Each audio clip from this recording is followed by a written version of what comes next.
Well, we're going to have him on about a week ago, and we're just happy to say Julian Edelman and his family is safe, and his house is safe. You were in the crosshairs of that thing. For 2 days, I was basically watching the neighborhood you were in because I've got several friends there, and there was a lot of finger crossing and texting, but anxious time for you and your fam? Yeah, definitely a little anxious. First off, you got to thank the people that are out there battling it, the first responders. Amazing. The firefighters, the National Guard, and the police for helping with these looters. I mean, this is like a movie. It is like a movie. Last week when it was Wednesday and the Sunset Fire came and we're dealing with the Palisades Fire, I mean, I'm so lucky that nothing has happened to my house and my family, but there's so many people in this community that can't say that. And it's been really, I was in Boston during the bombings of, that marathon bombing, and you saw the tight group of people come together to, try to put that whole thing down when the guy was still free. I've seen so many people in this community. This is my first time really living here, helping people from, out of LA coming here. I've seen firefighters from everywhere in the country, other parts of the world. I mean, it's been really cool to see people helping people. So, everyone out there, go donate to one of the big three. I think there's a calfire.org. Yep. There's the Red Cross, because there's a lot of people that aren't as lucky. And it's sad. I mean, we just went to soccer practice last night. 3 kids on my daughter's soccer team lost their home. So it's nuts, So, but thankfully we got football to distract us. Yeah. I want to ask about, you played quarterback. You know the position. You know the complexities. Yeah. Jayden Daniels, I don't think I'm reaching saying, yeah, that's the best rookie quarterback I've ever seen. I don't even understand his ability. He is so poised in these late game drives. Is that what impresses you? That's exactly what impresses me. I mean, we were saying last year C.J. Stroud had probably the best quarterback rookie season we've ever seen because of the same thing. But Jayden Daniels has continued this thing into the playoffs, and it's very evident on situational plays like 3rd down last week, 4th down a few times where they convert, where he's getting blitz, where he still stays within the scheme and doesn't rush his progression. I mean, he's beaten blitz zero a handful of times. I can't Tell put it off. Tell people what that is. Blitz zero is all-out blitz where you have one guy unblocked and you have to get the ball out. It's the play that sent Lamar Jackson home twice the last 2 years. That's what Spagnuolo's been sending him every time they're in that 4th or 3rd down, and they haven't had an answer. Jayden Daniels beat that thing like consistently this year. That's what's impressive. That's like not just rookie quarterback stuff. That's like veteran quarterback execution. He's been doing it at a high level. He's going to have a huge test this week, but that calm, cool collectness in high, gotta have it type situations are what are really impressive. Can Philadelphia run their way to the Lombardi Trophy? They can run their way to the trophy. I don't think they can get the trophy just running it, though.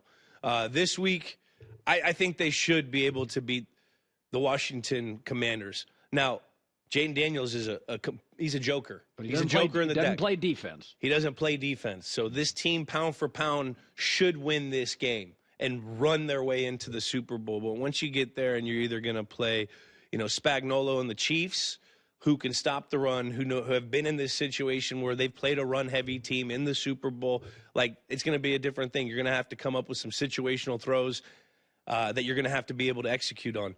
And if you play against the Bills, God forbid you jump out and not have a lead and let these guys go out and put it on you, where they have to get into their drop-back pass game, which we've seen over the last few weeks hasn't been there. So I think they could run their way into the Super Bowl. I don't think you can run your way to win a Super Bowl. Buffalo has matured as a team. You can't sack them. No penalties. Yeah. Don't turn it over. Baltimore's not there yet. Buffalo has matured. Now, I look at your career and I think, well, you guys were always mature.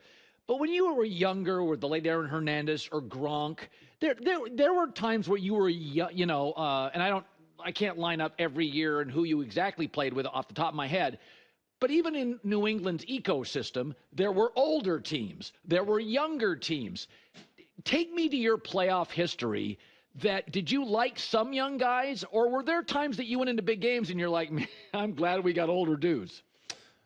Because I think Buffalo's matured. They're matured at the right spots. Milano's older.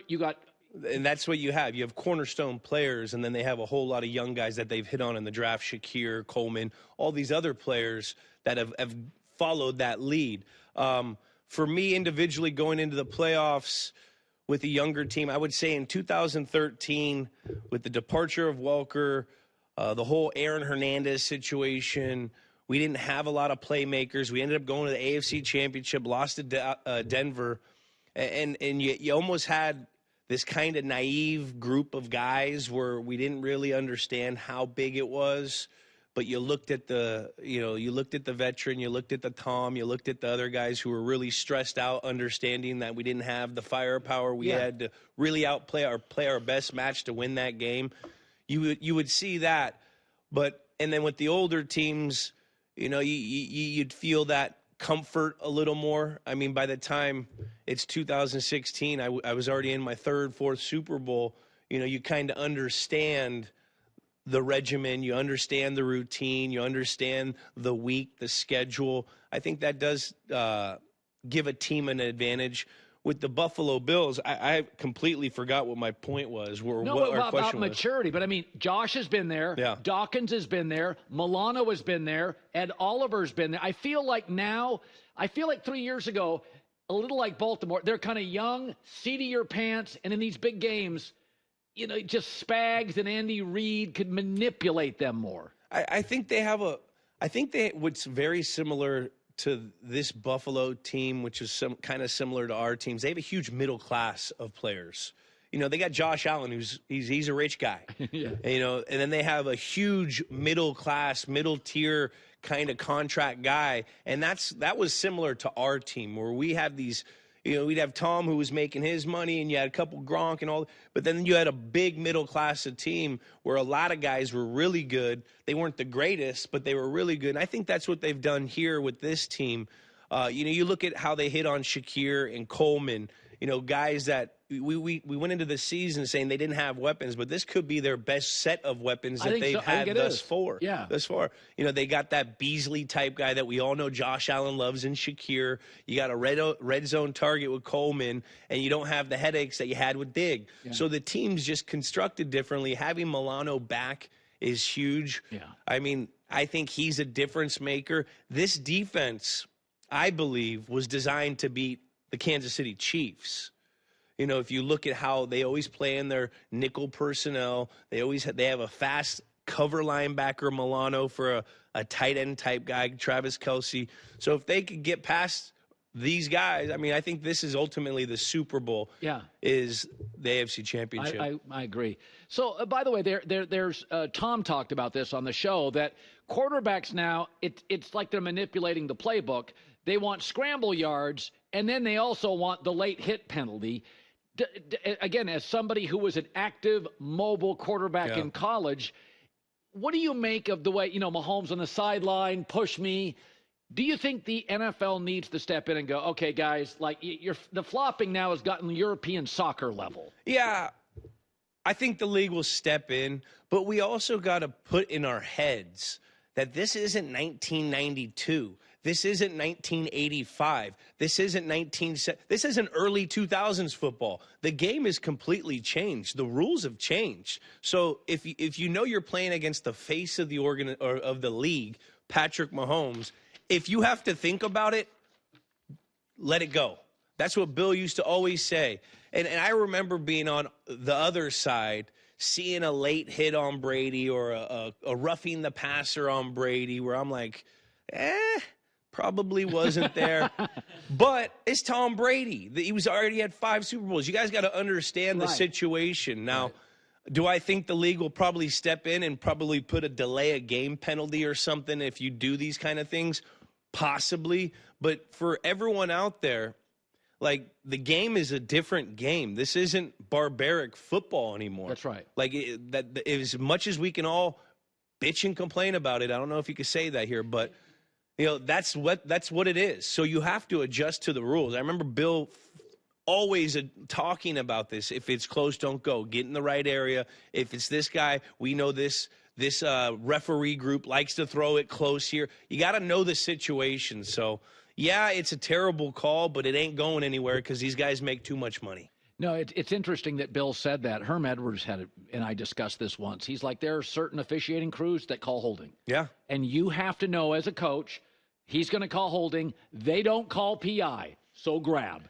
You do business as business is being done. I mean, we'd have a Saturday night meeting. Bill would have what referees we had that week going forward and tell them what their scouting report is. These guys are, top third of the league in holding, defensive holding. These guys are top 3 in the league in, offensive holding. They let you play, boys. Do business is being done. We'll feel it out, and then you go. All you really want from the crew is consistency. So if they're going to call it tight the whole game.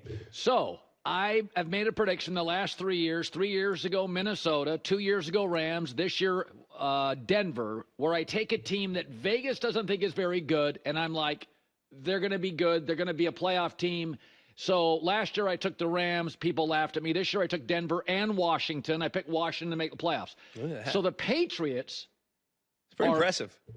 Pretty impressive. I'm not lying. Let's go. All right, let's go. J-Mac, what do you think? He laughs at it, but I picked the Patriots. I said, I'll just give you my early one because my take is what they need, this draft has a lot of. Offensive tackles, more punch on the perimeter, wide receivers. They could use it's a great running back draft. And I'm like, the division, the Jets don't know what they're doing at quarterback. Miami's just Miami. Vrabel. Yeah. What will be, give me the first 2 things Vrabel's going to tell that locker room, his personality. Vrabel's an alpha. And it comes from him actually going and experiencing the stuff that he alphas you on. Okay. If he's going to tell you something in a meeting, I never got to play with him as a coach, right. But I can only imagine, as a friend, I didn't play with him, but his legend was so loud throughout my career. Like what?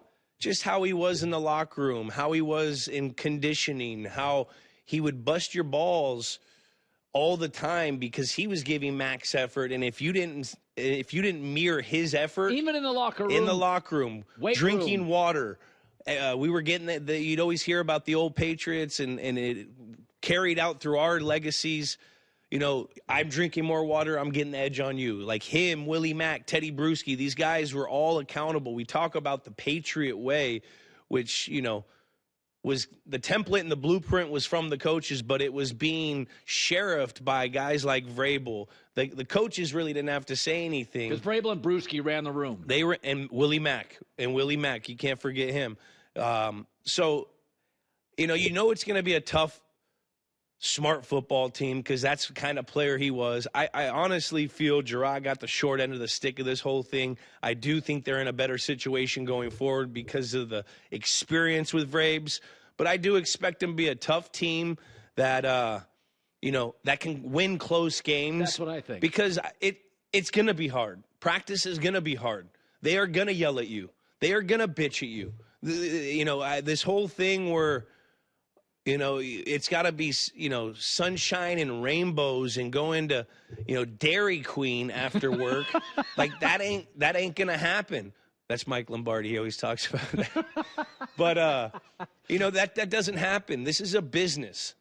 What did he say in his opening day? I heard in his interview, this is a production business. Whatever you have to do to get production is what you're going to have to do. And I guarantee he's going to be tough on them, but he will handle guys that can't take that a different way. But this team will be a tough, smart football team that will perform under pressure with Vrabel. What was the toughest locker room you were ever in? Where, if the league broke out into a fight, you're like, we got dudes everywhere.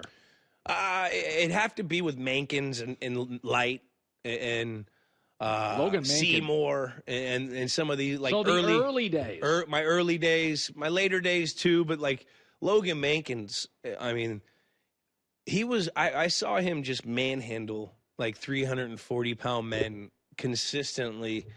And like after practice, he would be farming his land in Rhode Island. Like he was just an absolute beast of a man and light. Like those guys, probably from those earlier Patriots that carried over to mine, those guys were tough guys. And we had a bunch of tough guys, the Jamie Collins, the Dante Hightowers. But Brady got soft at the end. No, I think he actually got tougher, because he always had to prove his point that I was, I'm not that old, guys. He'd always try to be hip with the young guys. He would. He'd try to be. Yeah, don't we all? We all. Great seeing you, man. Great to see you guys. Once again, everyone go out and help those people in L.A. Find one of the organizations. I forget them. The Red Cross is one. And there is the calfire.org. Yep. I think that's a huge one. Help these firefighters get the resources they need to battle these things, because this is wild. Yeah, we're here for you, man. Yeah. We were crossing our fingers, and we're very, very fortunate that you got through that thing. Hi, everybody. It's me, Uncle Colin. Subscribe here to get the latest from the herd, including exclusive behind-the-scenes videos and more, wherever you may be, however you may be watching. Thanks again for making us part of your day.